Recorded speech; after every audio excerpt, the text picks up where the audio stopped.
aussi nombreux. Moi aussi, je suis très heureux de pouvoir être ici. Moi aussi, je suis surpris de voir autant de personnes engagées. C'est une bonne occasion pour s'échanger et j'étais particulièrement heureux de voir des patients et des représentants d'associations de Parkinson. Et Madame Aubrio est venue avec son groupe. Je crois que cela montre très bien que nous avons un objectif commun ici dans la grande région. Maintenant, je vais vous parler de la recherche relative à la maladie de Parkinson. Je vais aussi parler des méthodes de thérapie et la stimulation cérébrale profonde. Et je me réjouis que cette manifestation ait lieu dans cette région.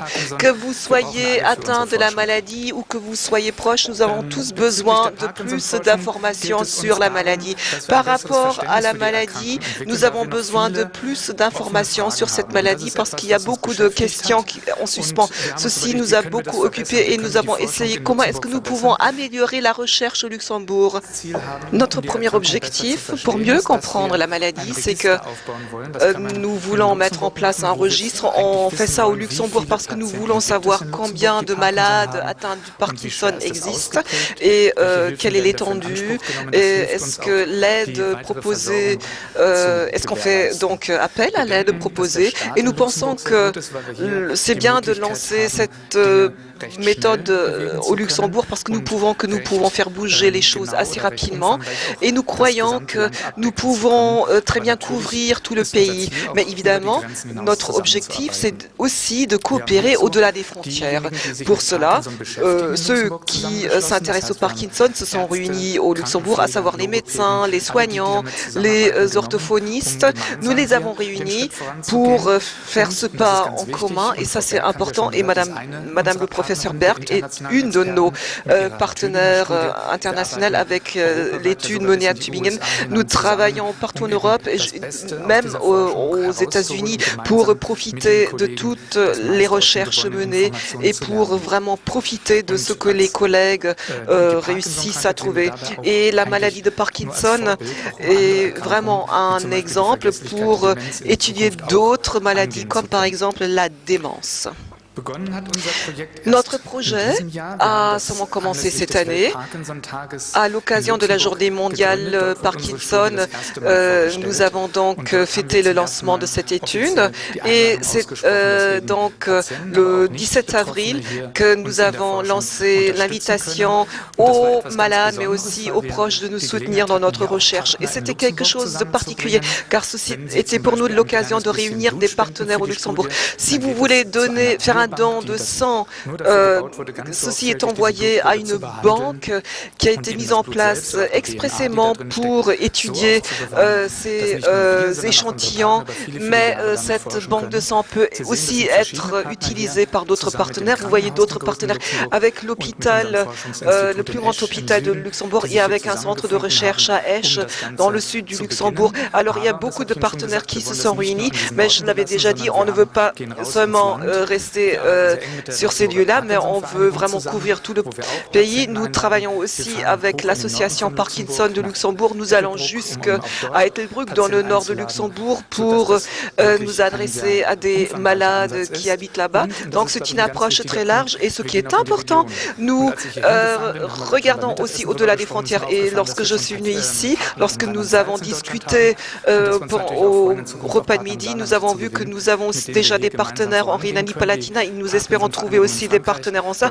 L'association Parkinson en France, nous y serons le 1er octobre pour une manifestation réalisée en commun. Vous voyez que tout ceci, nous avons aussi des partenaires à Oxford, à Tübingen, la représentante de Tübingen est donc Madame le professeur Borg, et nous essayons de nous échanger pour pouvoir mener une recherche très large au profit des personnes concernées de Parkinson.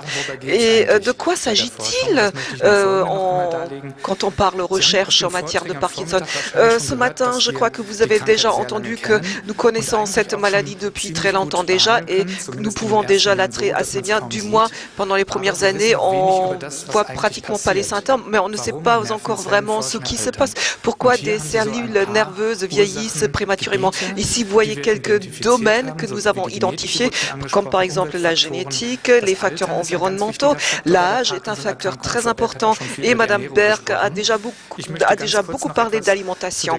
Et j'aimerais encore apporter un complément à la génétique. C'est un point que nous comprenons de mieux en mieux maintenant. Il y a des gènes qui sont en mesure, lorsqu'ils sont modifiés, de déclencher le Parkinson. Et c'est quelque chose que nous constatons dans des familles. Vous connaissez ça peut-être dans votre ouvrage ou dans votre famille. Peut-être il y a déjà eu des cas de Parkinson dans le passé. Donc, éventuellement, il y a un risque accru qui est transféré d'une génération à l'autre. Et pour cette sensibilité à la maladie, mon ordinateur ne veut plus. Je vais continuer. Normalement, on devrait tout de suite pouvoir retourner à la présentation. Ah, ça y est. Donc, je vais revenir en arrière. Pour cette sensibilité accrue, nous avons déjà des gènes et des mutations accrues. Et dans certains cas, nous pouvons prouver qu'effectivement, il y a la maladie est héréditaire. Dans ce cas-là, c'est utile pour la recherche parce que nous savons qu'il y a un module qui est affecté et qui peut déclencher la maladie. Et à l'avenir, ceci peut nous aider à corriger ces modules pour éventuellement affaiblir les effets de maladie, voire même l'arrêter. C'est bien sûr ça notre objectif, mais nous savons également qu'il y a une très grande majorité des Parkinsoniens qui ne savent pas s'il y a eu des antécédents dans leur famille, qui ne savent pas s'il y a un proche atteint. Mais même là, dans les années dernières, nous avons appris qu'il y a quand même une sensibilité génétique, mais peut-être il y a encore d'autres facteurs qui jouent pour que la maladie se développe. Et voilà, vous voyez que les choses se compliquent, donc il s'agit de trouver beaucoup de facteurs qui peuvent conduire à la maladie de Parkinson. Et un autre facteur qu'on a vu, c'est certainement la pollution de l'environnement. Et à côté des causes connues, bon, cela peut être des pesticides qu'on utilise dans la culture du vin et chez les drogués, on a vu qu'ils avaient des substances toxiques dans le cerveau qui a déclenché la maladie. Donc pour nous, la tâche, c'est de détecter les corrélations entre les aspects extérieurs et les facteurs intérieurs. C'est aussi l'objectif de l'étude. C'est pourquoi nous aimerions travailler avec le plus grand nombre que possible de malades, parce que nous voulons voir les corrélations. Professeur Berg et d'autres intervenants ont déjà dit qu'il y a une médicamentation réussie pour lutter contre les symptômes. Il y a beaucoup de médicaments qui existent et vous savez que ça peut fonctionner très longtemps, mais après on arrive à une situation, vous connaissez ça, voilà les médicaments qu'une femme atteinte de la maladie a consommé pendant un an. Elle était donc malade depuis 11 ans déjà et elle avait conservé l'emballage et on peut constater que au fur des années, le traitement se complique et il faudrait vraiment voir si on peut réellement obtenir des améliorations avec des médicaments et on se sert aussi pour cela de pompes, de système à pompe. Ici à gauche, vous voyez un médicament apomorphine injecté de manière subcutanée et ici, sur la droite, vous voyez un médicament qui est introduit dans l'intestin et vous voyez, donc on peut contourner le fait d'avaler des médicaments, mais on peut aussi obtenir un effet direct. Ici, au niveau de l'intestin grêle ou chez l'autre patient, on va lui faire une piqûre jours. Et ce sont donc des possibilités qui nous permettent de donner aux patients la capacité de bouger de manière régulière. Une autre méthode très efficace, et ça vous le voyez ici dans ce clip, c'est une méthode qu'on obtient grâce à une stimulation cérébrale profonde. C'est une sorte de stimulation cérébrale. Nous envoyons des impulsions dans le cerveau pour améliorer les syndromes de la maladie. Vous voyez ici un patient qui souffre depuis 8 ans de Parkinson sans stimulation et maintenant avec stimulation. Et vous voyez, lorsque le stimulateur est en marche, le patient il bouge beaucoup mieux et il est plus stable par rapport à sa posture. Ce patient-là, d'ailleurs, est tombé malade de Parkinson parce qu'il a une mutation génétique. Il s'agit donc d'une forme génétique. Et grâce à cette forme génétique, on peut dire que ici, la stimulation cérébrale a de très bons effets. On a utilisé ça pour d'autres gènes et nous avons pu prouver que ces gènes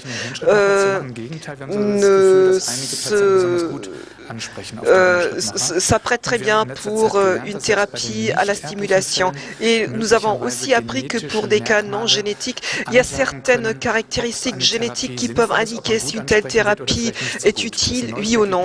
Ce sont donc les résultats les plus récents que nous avons proposés à la publication.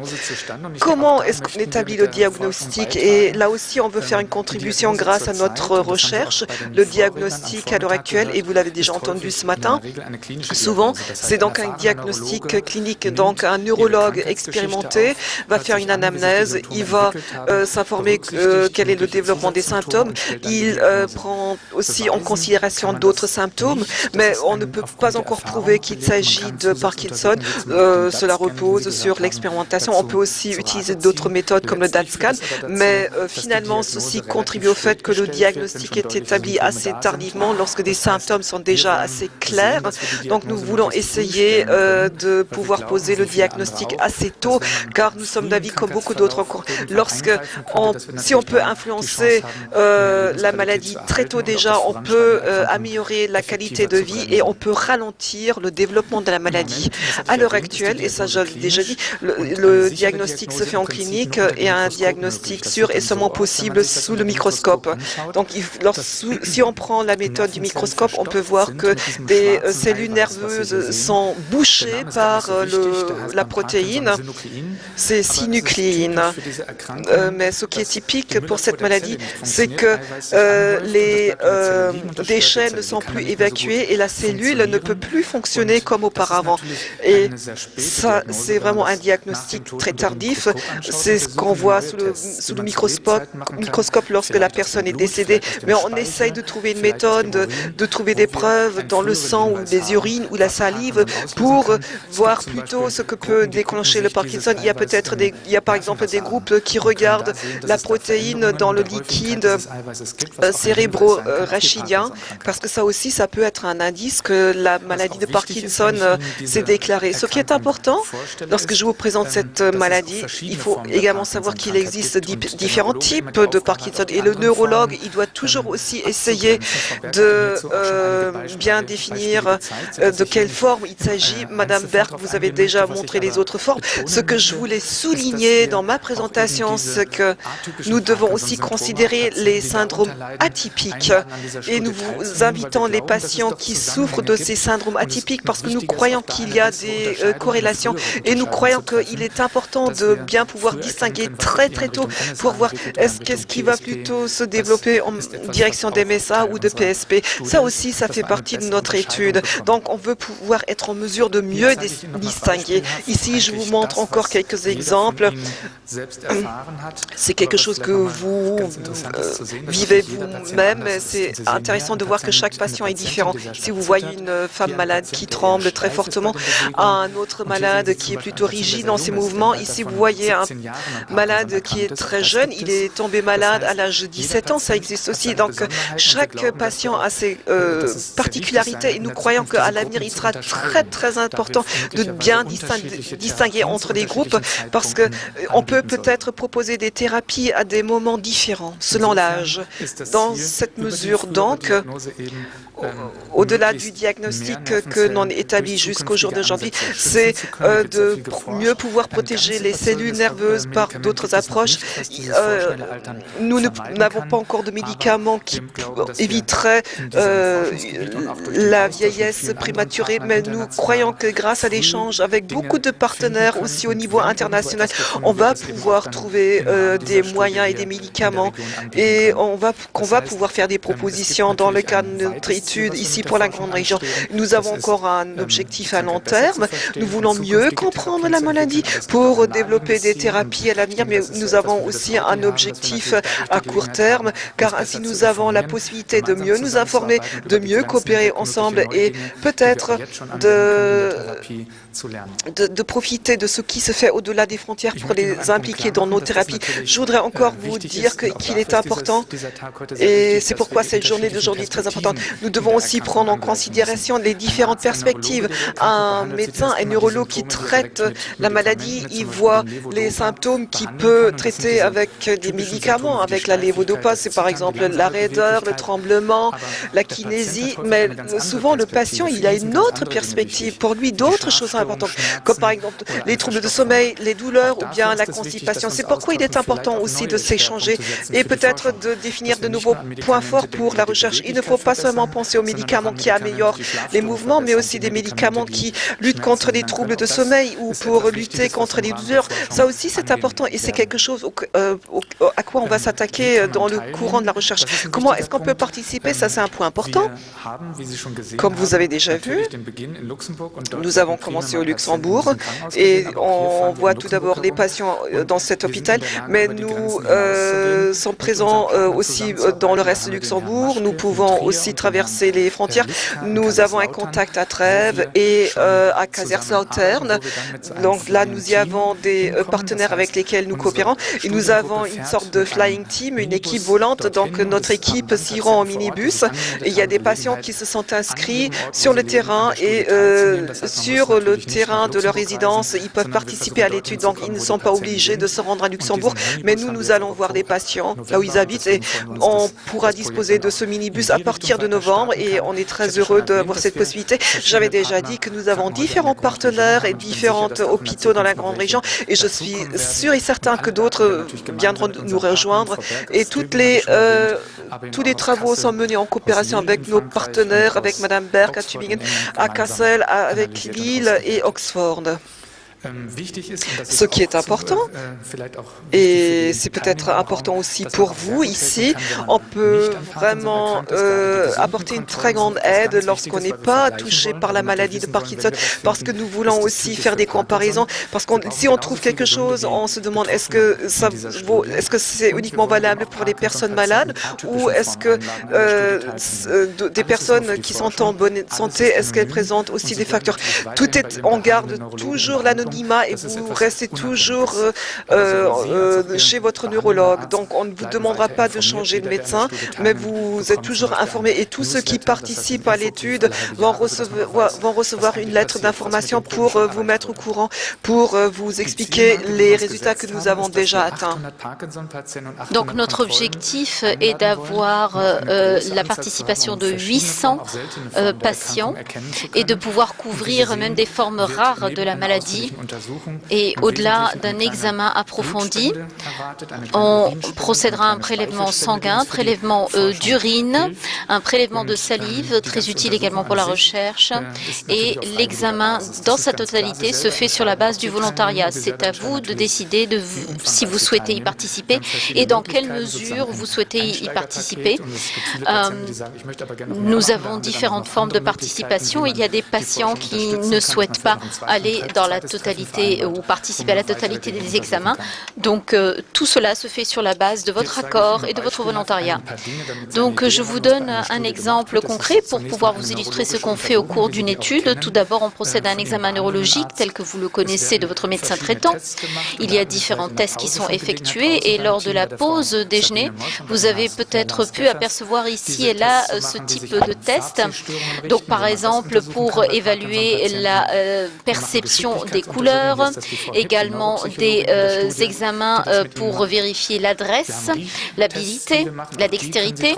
Nous avons également des tests olfactifs auxquels nous procédons parce que, comme nous l'avons appris et entendu aujourd'hui, le sens olfactif est perturbé lors de la maladie de Parkinson. Et puis, il y a toute une série de questionnaires que vous êtes amenés à remplir. Nous souhaitons savoir un peu plus sur votre environnement. Par exemple, si vous vivez dans une région viticole, il n'est pas rare d'avoir une présence plus accrue de pesticides, voir quelle est en fait la corrélation qui existe entre l'environnement et la fréquence d'apparition de la maladie. Toutes ces données sont collectées. Comme je vous le disais, elles sont collectées sur la base du volontariat. Nous procédons également à des prélèvements de sel, parfois également des prélèvements de peau qui peuvent être très utiles. Je vous expliquerai un peu plus tard pourquoi. Le liquide céphalorachidien est également prélevé. Et comme vous avez entendu, très tôt, on est en mesure de distinguer la présence de la maladie dans l'intestin. Et c'est pour ça que pour les patients qui ont prévu, par exemple, un examen de coloscopie, souvent on procède à un examen supplémentaire pour savoir ou pour pouvoir déterminer à quel moment précis la maladie commence. Ensuite, qu'en est-il de tous ces prélèvements? Ces prélèvements sont munis, identifiés par un chiffre. Ils sont envoyés à cette biobanque au Luxembourg selon un processus standardisé, très précis. Les données sont rassemblées, traitées et puis conservées dans un liquide d'azote. Dans de l'azote liquide, pardon. Il y a de nombreux chercheurs qui travaillent dans cet institut. Nous travaillons également étroitement avec d'autres centres de recherche. Tous ces chercheurs ont la possibilité d'accéder à ces prélèvements et par le biais de différents ordinateurs, nous sommes en mesure de dégager des informations très importantes sur la base des bilans sanguins et autres. Et ça nous permet de reconnaître un schéma distinct. Par exemple, regardez cette forme d'étoile que vous voyez sur l'écran. Eh bien, l'idée, c'est vraiment d'avoir, au final, au bout de toutes les analyses, des paramètres qui nous permettent d'avoir un diagnostic aussi précoce que possible. Je parlais à l'instant du prélèvement de peau. Pourquoi est-ce que cela peut être utile? Eh bien, parce que de nos jours, ça peut être une possibilité de développer des médicaments. Les cellules de peau que nous récoltons sont développées en laboratoire, multipliées en laboratoire, et sur la base des cellules souches que nous pouvons développer à partir de ces prélèvements de peau, nous pouvons générer des cellules nerveuses, et ces cellules nerveuses nous servent de base d'étude, car ces cellules nerveuses sont exactement les mêmes que celles qui sont concernées ou atteintes dans la maladie de Parkinson. Et donc, souvent, nous sommes en mesure de reproduire les effets de la maladie et également de tester différents traitements dans l'espoir d'aboutir à de nouveaux médicaments, mais également à des procédés nous permettant de mieux diagnostiquer surtout plus tôt la maladie. Donc, nous voyons si, par exemple, nous sommes en mesure de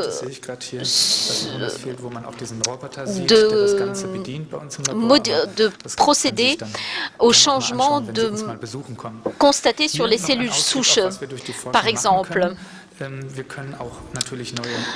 Ensuite, nous sommes en mesure de développer différentes études, dont une à Tübingen qui sera proposée prochainement à Luxembourg, au cours de laquelle nous nous penchons tout particulièrement sur le phénomène de freezing qui est caractéristique de la maladie de Parkinson. Observez ce patient qui tourne autour de cette feuille de papier posée sur le sol et observez comment, par le biais de la simulation stimulation cérébrale, il est en mesure de se déplacer avec beaucoup plus de stabilité, de rapidité autour de cette feuille.